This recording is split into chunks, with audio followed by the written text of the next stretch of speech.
آئیے ایک دلچسپ افسانہ سنتے ہیں۔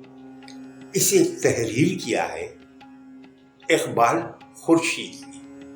عنوان ہے بھینس۔ ایک روز اچانک میری بھینس غائب ہو گئی۔ نظر دوڑائی تو دیکھا بھینس منجو کے باڑے میں بندھی ہوئی ہے۔ بھینس لینے گیا تو منجو اڑ گیا۔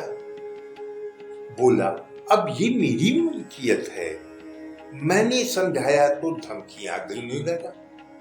میں محلے داروں کو لے کر آ گیا۔ دیکھو میرے ساتھ عوام ہے۔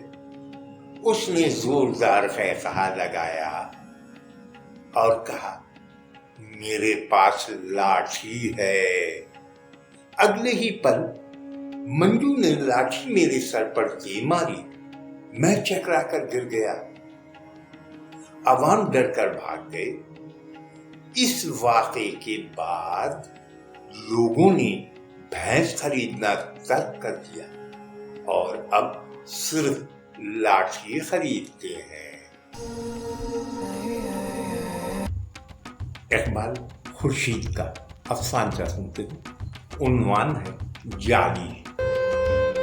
وہ ادیب بننے کا خواہش مند تھا، لفظ سے دوستی نہ کر سکا تو دولت کو سیڑھی بنا لیا۔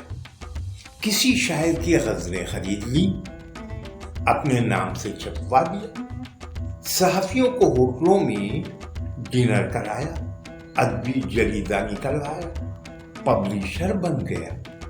اب اسے ادبی تقریبات میں مدعو کیا جانے لگا۔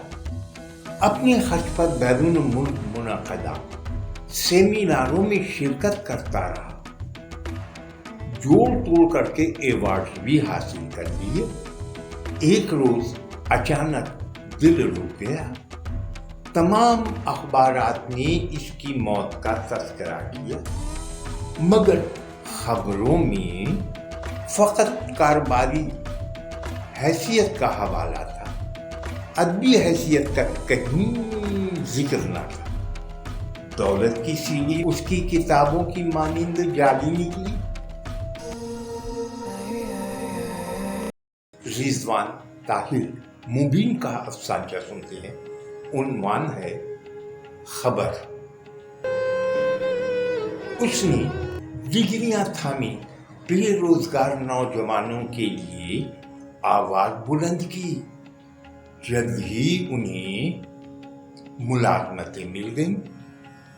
یومیہ اجرت پر کام کرنے والے پریشان تھے۔ جدوجہد کر کے ان کے مطالبات منظور کرا لیے۔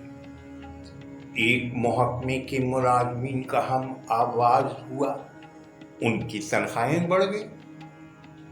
کچی ملازمتوں پر کام کرنے والوں کے لیے آگے بڑھا، ان کی ملازمتیں پکی ہو گئی۔ ایک دن خود ملازمت سے نکال دیا گیا، لیکن کوئی بھی صدا بلند نہ ہوئی کیونکہ وہ ایک صحافی تھا۔ افسانہ بڑی تیزی سے مقبول ہو رہا ہے۔ اسے مزید تیزی آپ فراہم کریں گے۔ اپنے دوستوں کو سبسکرائب کا مشورہ دیں۔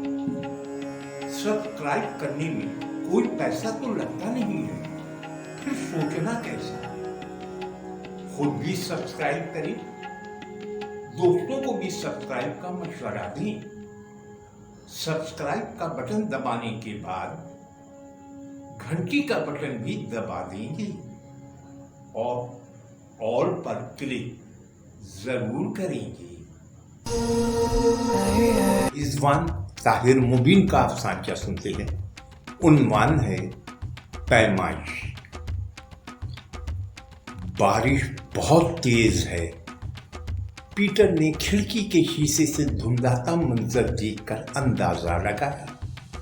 ہاں واقعی بہت تیز موسلا دھار بارش ہے۔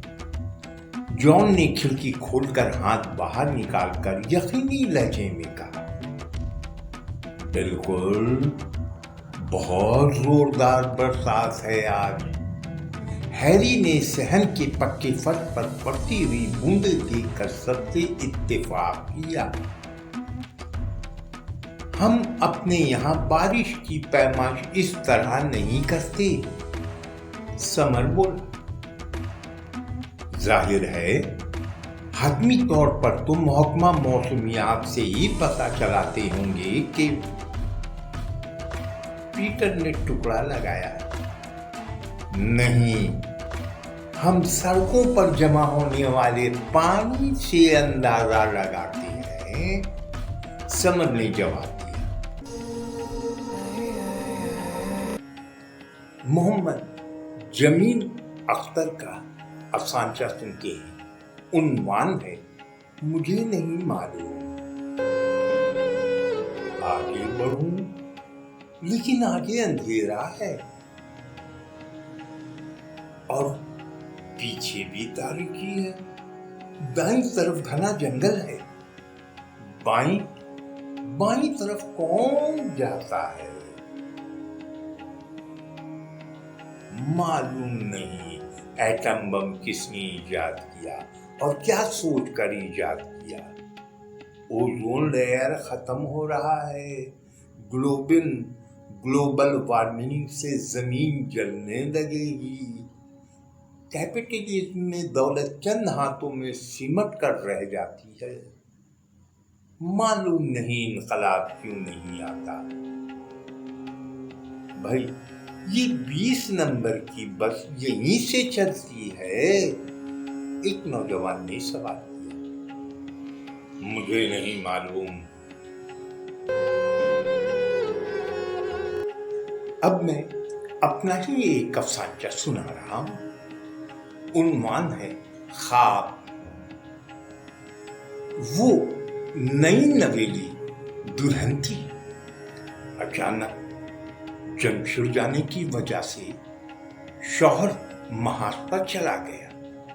اس نے خواب میں دیکھا کہ اس کا شوہر اپنے ہی خون میں ڈوبا جھاڑیوں میں پڑا ہے.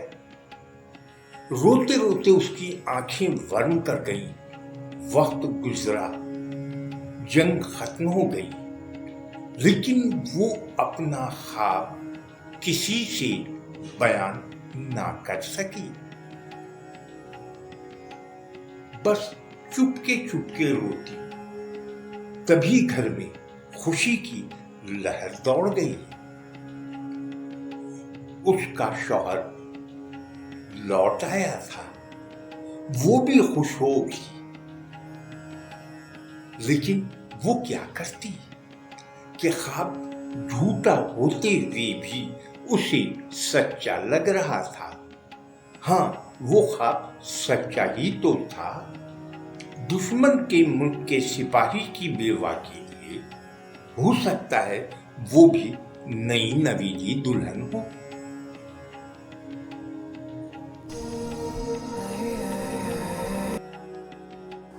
آداب. جناب پرویز بلگرامی نے سوال کیا ہے کہ ایک افسانچے میں کیا خوبیاں ہونی چاہیے.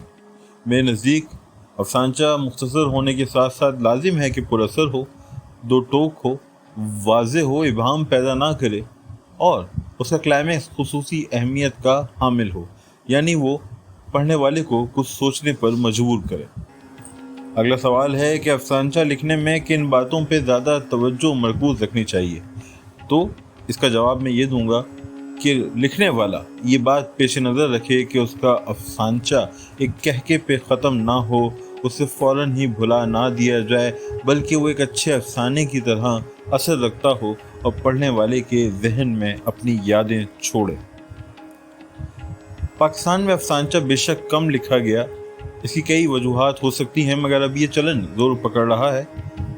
پرویز بلگرامی صاحب افسانچے لکھ رہے ہیں. ہمارے دوست مبشر زیدی نے افسانے لکھے. 100 لفظوں کی کہانیاں وہ بھی افسانچے کی صنف میں آئیں گی. سرور غزالی صاحب لکھتے ہیں. ابن عاصی لکھتے ہیں.